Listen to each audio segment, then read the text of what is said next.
Hello friends, तो कल की वीडियो हमने आपकी पर्यावरण अध्ययन प्रश्न संग्रह भाग 2 है। आज कल हमने आपकी फर्स्ट वीडियो बनाई थी जिसमें टॉप 30 क्वेश्चंस कंप्लीट कर लिए थे। कितने जो टॉप 30 क्वेश्चंस कंप्लीट कर लिए थे। आज की वीडियो में भी हम आपके टॉप 30 क्वेश्चंस कंप्लीट करेंगे जो कि आपके एग्जाम पॉइंट ऑफ व्यू से इंपॉर्टेंट है, जैसे कि आपकी UP TET, super TET, CTET, इन सभी एग्जामों के लिए काफ़ी इंपॉर्टेंट साबित होगी। तो आज का हमारा जो पहला क्वेश्चन है वो है आपका कि प्लेग है। तो प्लेग क्या है? तो प्लेग आपका क्या होता है? तो प्लेग कवक जनित बीमारी है या विषाणु या जीवाणु या खनिज जनित बीमारी है। तो प्लेग जो है ये आपका किससे संबंधित है? कैसी बीमारी है? जीवाणु जनित बीमारी है। ठीक है, आगे बढ़ेंगे हम।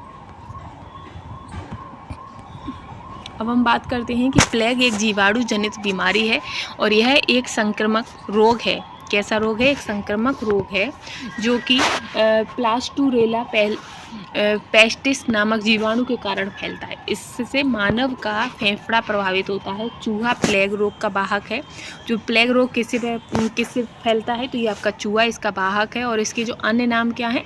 तो ब्लैक डेथ या टाउन पेस्ट भी है। और आदमी को यह रोग प्रत्यक्ष संसर्ग अथवा पिस्सू दंश से लगता है। यह तीव्र गति से बढ़ता है और कभी कभी निमोनिया का रूप धारण कर लेता है। तो प्लेग किससे फैलता है? चूहा से फैलता है। और ये कैसा रोग है? तो जीवाणु जनित रोग है। ठीक है, इसी के साथ है कि गैसीय अपशिष्ट है। तो गैसीय अपशिष्ट क्या है? जैसे लकड़ी, कोयला से जलने वाला जो धुआं होता है ये क्या कहलाता है? तो ये आपका गैसीय अपशिष्ट कहलाते हैं। अब गैसीय अपशिष्ट होता क्या है ये भी हम देख लेते हैं कि जो गैसीय अपशिष्ट हैं वे पदार्थ हैं जो किसी अन्य पदार्थों के अपशिष्ट होते हैं, क्या वेस्टेज होते हैं तथा गैसीय रूप में होते हैं तथा इससे पर्यावरण प्रदूषित होता है और जो मुख्यतः वायु प्रदूषण का कारण बनता है। गैसीय अपशिष्ट निम्न होते हैं जैसे लकड़ी के, कोयले के जलने से धुआं या औद्योगिक क्षेत्रों की जो चिमनियाँ होती हैं उनसे जो धुआं निकलता है या जंगलों में जो आग लग जाती है उनसे निकलने वाला जो धुआं होता है ये क्या है? ये सभी आपके गैसीय अपशिष्ट होते हैं। इसी के साथ है कि निम्नलिखित में से कौन से पौधे दूर दूर प्रसारित होंगे? तो कौन से पौधे हैं जो दूर दूर प्रसारित होते हैं? तो जो कायक जनन के द्वारा वितरित होते हैं। कैसे? कायक जनन के द्वारा। कायक जनन क्या होता है ये भी हम देखते हैं। तो जो कायक जनन है ये आपका एक अलैंगिक जनन क्रिया है और ये क्लोनिंग प्रक्रिया से होती है। ठीक है, आगे आएगा। ये तो आपका बहुत दूर दूर हो गया। आगे है कि जब एक जीव लाभ लेता है और बगैर दूसरे सहवासी जीव को प्रभावित किए तो क्या कहलाता है? यानी कि कोई जीव है जो खुद उसको भी लाभ हो रहा है और दूसरे को कोई प्रभाव नहीं पड़ रहा है तो वो आपका क्या कहलाता है? तो वो आपका सहभोजी कहलाता है। क्या? सहभोजी। यानी कि आपने देखा होगा भैंस वगैरह होती हैं तो उनके सर पर आपको बगुला दिखाई देते हैं। तो क्या होता है कि जो भैंस के सर पर बगुला क्या खाता है? तो जो बगुला है वो उनके सर पर जो जुएँ वगैरह होते हैं, कीड़े होते हैं, वो बगुला खाता है और इससे जो राहत है वो भैंस को मिलती है। यानी कि भैंस को उससे कोई दिक्कत नहीं हो रही है, उसे राहत मिल रही है, इसलिए तो ये कैसा हो जाता है? तो ये आपका सहभोजी हो जाता है। ठीक है, आगे है जैसे कि हमने आपको बता ही दिया। इसके बाद आता है कि जब मोर सांप को खाता है, सांप कीड़ों को खाता है और कीड़े हरे पौधों को खाते हैं तो मोर का पोषण तल क्या है? यानी कि जो इसमें मोर है वो आपका खाद्य पिरामिड के शीर्ष पर है क्योंकि जो पौधे हैं पौधों को कौन खा रहा है? कीड़े खा रहे हैं। ठीक है, और कीड़ों को कौन खा रहा है? तो सांप खा रहा है। और सांप को कौन खाता है? तो मोर खाता है। ठीक है, तो इसमें ये क्या है? ये आपकी खाद्य श्रृंखला हो जाती है। ठीक है, एक तरीके से। ठीक, आगे बढ़ेंगे हम नेक्स्ट पर कि जैसे हरे पौधे जो कि आपके प्राथमिक उपभोक्ता हो गए।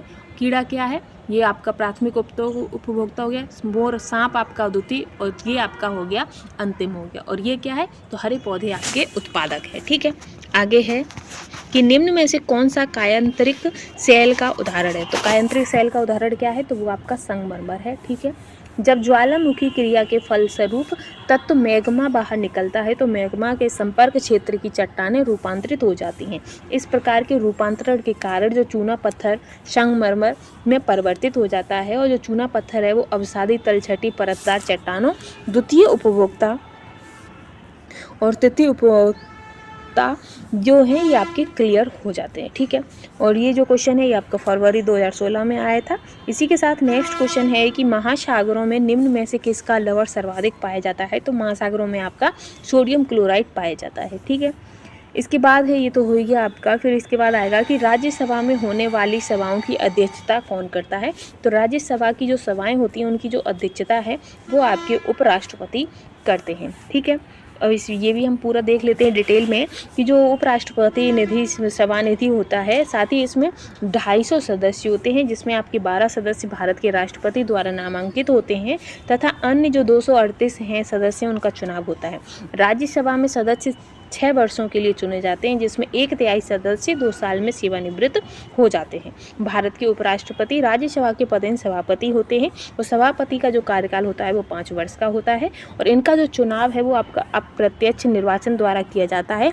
इसमें दोनों सदनों के सदस्य हिस्सा लेते हैं। इसी के साथ है कि निम्न में से किस मिट्टी का विस्तार भारत के सर्वाधिक क्षेत्र पर है? तो जो जलोढ़ मिट्टी है उसका जो विस्तार है वो भारत पर सर्वाधिक क्षेत्र पर है। कैसे? तो आपका भारत का नक्शा जैसे ये हो गया,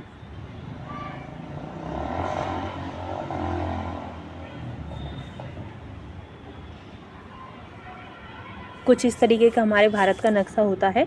तो ये क्या है, इधर भी महासागर है, ये भी आपके सागर हैं और इधर से आपकी ये नदियाँ बह रही हैं, ठीक है। तो ये क्या है, तो ये ज़्यादातर मिट्टी हमारे भारत में किसकी हो जाती है? तो जलोढ़ मिट्टी आपकी रहती है, ठीक है।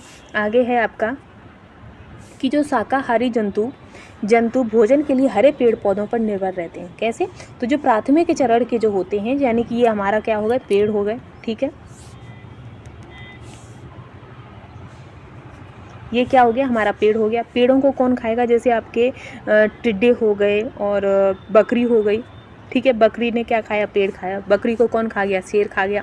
और शेर को कौन खा रहा है? तो शेर को चील बाज वगैरह खा रहे हैं, ठीक है।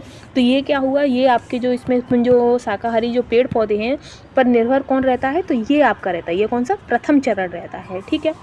और द्वितीय चरण किस पर रहता है? तो द्वितीय चरण प्रथम पर रहता है और जो तृतीय चरण होता है वो द्वितीय पर रहता है। तो इस क्वेश्चन का आंसर आपका द्वितीय हो जाएगा, ठीक। आगे है आपका कि पर्यावरण शिक्षा में समस्या समाधान विधि का गुण है। तो ये सृजनात्मक विधि, लक्ष्य केंद्रित विधि, चयनात्मक विधि। तो ये क्या है? समस्या समाधान विधि है, तो उपयुक्त सभी हो जाएगा। आगे है आपका कि प्रेक्षण विधि की सीमाएं हैं। तो प्रेक्षण विधि की सीमाएं क्या हैं? तो प्रेक्षण विधि में प्रेक्षण सूक्ष्मता से न करने पर प्राप्त परिणाम अधिक अवैध एवं विश्वसनीय होता है। तो ये क्या है? प्रेक्षण विधि की सीमाएं हैं, ठीक है। आगे है कि इकोसिस्टम की सही परिभाषा क्या है? तो इकोसिस्टम की जो परिभाषा है वो है कि जीव समुदाय और उसके वातावरण का संतुलित तंत्र ही आपका क्या है? इकोसिस्टम कहलाता है, ठीक। आगे है कि मानव विकास के क्रम में 2 पैरों पर चलने का सबसे बड़ा लाभ क्या है? जब हमारे 2 पैर चलते हैं तो अपने जो हमारे हाथ हैं उन्हें हम स्वतंत्र रूप से आज्ञा अनुसार कार्य कर सकते हैं अपने हाथों से। तो ऑप्शन सी यानी कि तीसरा करेक्ट आंसर है। फिर है कि भूकंप की तीव्रता मापने का यंत्र क्या होता है? तो भूकंप की तीव्रता को मापने का जो यंत्र है वो आपका सिस्मोग्राफ होता है, ठीक। आगे है सूर्य के निकटतम ग्रह कौन सा है? तो सभी को पता है बुध है। सूर्य के निकटतम ग्रह कौन सा है? बुध है। और सबसे तेज जो सूर्य की परिक्रमा करता है वो कौन करता है? वो भी आपका बुध करता है। और बुध पर आपके एक भी उपग्रह नहीं है, ठीक। और बुध के बाद कौन सा ग्रह है? तो वो है आपका शुक्र ग्रह। शुक्र को ही हमारी पृथ्वी की जुड़वा बहन या जो बहन कहते हैं, सूर्य भोर का तारा, शाम का तारा जो है, ये किसे कहते हैं? तो ये आपके शुक्र ग्रह को कहते हैं, ठीक है। किसे कहते हैं? शुक्र ग्रह को कहते हैं। साथ ही मंगल ग्रह, तो मंगल ग्रह हमारा लाल ग्रह है और मंगल ग्रह पे काफ़ी खोज की गई है, ठीक है। और बृहस्पति, तो बृहस्पति हमारे जो पूरा जो ब्रह्मांड है, ब्रह्मांड में नहीं हम कहेंगे, यानी जितने भी हमारे जो ग्रह हैं उनमें अगर सबसे बड़ा कोई ग्रह है तो वो कौन सा है? बृहस्पति है, ठीक है। आई होप आपको समझ आ गया होगा। आगे बढ़ेंगे हम। आगे है कि गिर राष्ट्रीय पार्क किस राज्य में स्थित है? तो जो गिर राष्ट्रीय पार्क है ये आपका गुजरात में है। और ये किस लिए प्रसिद्ध है? तो आपको बता दें कि ये जो आपके बब्बर शेरों के संरक्षण के लिए प्रसिद्ध है। और गिर राष्ट्रीय उद्यान की स्थापना कब की गई थी? तो 1965 में की गई थी। और ये कहाँ है? तो ये गुजरात के काठियावाड़ जिले में स्थित है। इसी के बाद आता है कि निरीक्षण विधि की विशेषता नहीं है।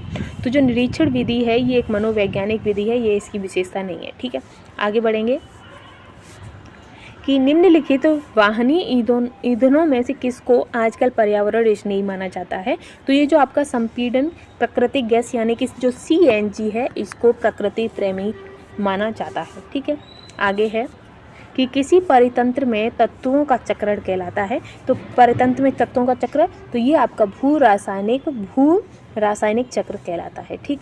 आगे है आपका कि चिपको आंदोलन। तो चिपको आंदोलन से संबंधित आपके कौन है? सुंदरलाल बहुगुणा है। और ये कहाँ से संबंधित जो चिपको आंदोलन है ये कहाँ हुआ था? तो ये आपका उत्तराखंड में हुआ था। कहाँ पर? उत्तराखंड में हुआ था। ठीक है, उत्तराखंड। ठीक, और ये कब हुआ था? तो 1973 में हुआ था। कब हुआ था? ये है तो नीचे 1973 में ये आपका हुआ था। इसकी प्रणेता आपके सुंदरलाल बहुगुणा थे। ये वृक्षों को काटने के विरोध में किया गया था। इसमें क्या हुआ था? जब वृक्षों को काटने आए थे तो जो लोग थे वो पेड़ों से चिपक गए थे, इसलिए इसका नाम क्या पड़ गया? चिपको आंदोलन पड़ गया था। ठीक है, इंसुलिन की रासायनिक प्रकृति क्या है? तो जो इंसुलिन है ये आपका प्रोटीन है। इसकी रासायनिक प्रकृति क्या है? प्रोटीन है। इंसुलिन के जो इंजेक्शन होते हैं वो किसे दिए जाते हैं? तो जो आपके मधुमेह यानी कि शुगर पेशेंट होते हैं उनको इंसुलिन का इंजेक्शन दिया जाता है। और ये तो हो गया। और इसका इंसुलिन के लिए इंसुलिन के अणु की रचना का पता किसने लगाया था? तो सेंगर ने लगाया था। और कब? तो 1958 में इनको इसी को पता इंसुलिन का पता लगाने के लिए इन्हें 1958 में इन्हें नोबेल पुरस्कार दिया गया था। ठीक है, आगे है कि पौधों के अर्धसूत्री विभाजन होता है। तो अर्धसूत्री जो पौधों में जो विभाजन होता है वो परागकोश में होता है। ठीक है, आगे बढ़ेंगे कि जैविक समुदाय में प्राथमिक उपभोक्ता होते हैं। तो प्राथमिक उपभोक्ता कैसे होते हैं? तो शाकाहारी होते हैं, क्योंकि ये किस पर निर्भर होते हैं? पेड़ पौधों पर निर्भर होते हैं, इसलिए ये क्या होंगे? शाकाहारी होंगे। फिर है कि ज्वर नियंत्रण में आमतौर पर सबसे अधिक प्रयोग की जाने वाली कौन सी गोली है? तो वो आपकी पैरासीटामोल है। सभी को पता है कि अगर बुखार है तो पैरासीटामोल ले लो। आगे है कि दही निर्माण हेतु कौन सूक्ष्मजीवी उत्तरदायी है?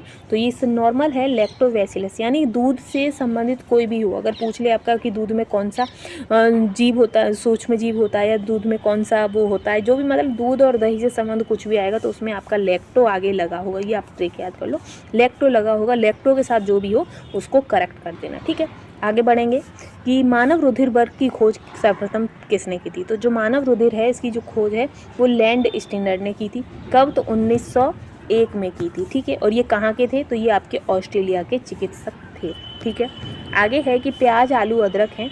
तो प्याज आलू अदरक क्या है? तो ये आपके तना है। ठीक है, क्या है? तना वर्ग में आता है ये। इसके बाद है कि एक कोष की सूक्ष्म जीव है। एक कोष की सूक्ष्म जीव क्या है? तो वो है आपका पैरामीशियम है। ठीक है, और नेक्स्ट आज की सीरीज का हमारा क्वेश्चन है कि निम्नलिखित में से कौन सा पादप साबुन का विस्थापन है? साबुन का विस्थापन क्या है? तो वो है आपका रीठा। रीठा का जो उत्पाद होता है ये साबुन का विस्थापन है। और रीठा का जो प्रयोग है वो बालों के संरक्षण के लिए किया जाता है। तो आज के मोस्ट इंपोर्टेंट EVS के आपके जो क्वेश्चंस थे वो समाप्त होते हैं। आई होप आपको वीडियो और क्वेश्चनों का लेवल पसंद आया हो। तो ऐसी ही कंटेंट के लिए चैनल के साथ बने रहिएगा। Thanks for watching.